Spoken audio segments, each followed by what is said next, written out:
Washington D C سے تقریباً 150 میل کے فاصلے پر ولیمزبرگ کا تاریخی شہر واقع ہے۔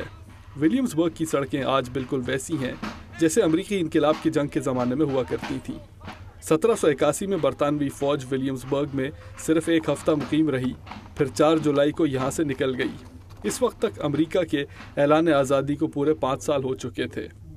This is probably the beginning of what we call Americans.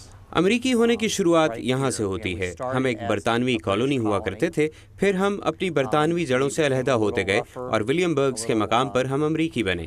More removed, detached from that British ancestry, and we became Americans right here in Williamsburg. 350 ایکٹروں کی مدد سے آج وہی منظر پیدا کیا گیا ہے جو 200 سال پہلے ہوا کرتا تھا۔ برطانوی فوج کے لباس میں یہ اداکار لوگوں کو پریشان کرتے ہیں، اسی انداز میں جیسے برطانوی فوج کا سلوک ہوا کرتا تھا۔ اسے دیکھنے کے لیے ہر سال ہزاروں افراد آتے ہیں۔ کارل کیوناگ اپنے خاندان کو لے کر نیو جرسی سے آئے ہیں۔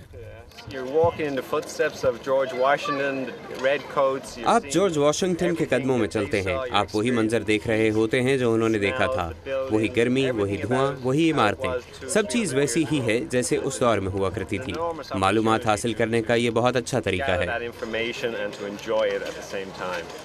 کلونیل ولیمزبرگ میں 120 تاریخی عمارتیں ہیں، ان میں سے بہت سی اسی زمانے کی ہیں اور بہت سی اسی انداز میں بعد میں کھڑی کی گئی ہیں۔ چند عمارتیں تو اس دور کی ہیں جب برطانوی شہریوں نے یہاں کھیتی باڑی شروع کر کے ولیمزبرگ کا آغاز کیا تھا۔ جنگ آزادی کے بعد اس جگہ کو بہت نقصان ہوا، مگر 20ویں صدی کے شروع میں ارب پتی امریکی جان ڈی راکفیلر نے اسے دوبارہ قائم کیا۔ کلائیڈ ہالمن اس شہر کے ناظم ہیں۔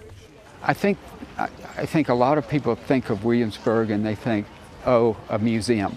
بہت سے لوگ یہاں آتے ہیں اور سمجھتے ہیں کہ یہ کوئی تاریخی میوزیم ہے۔ حقیقت میں یہ ایک جیتا جاگتا میوزیم ہے۔ سڑک کے کونے میں ہی آپ انقلاب کی تقریبات میں شریک ہو سکتے ہیں، پھر آپ کسانوں کی مارکیٹ میں جا کر اس دور کی اشیاء بھی خرید سکتے ہیں۔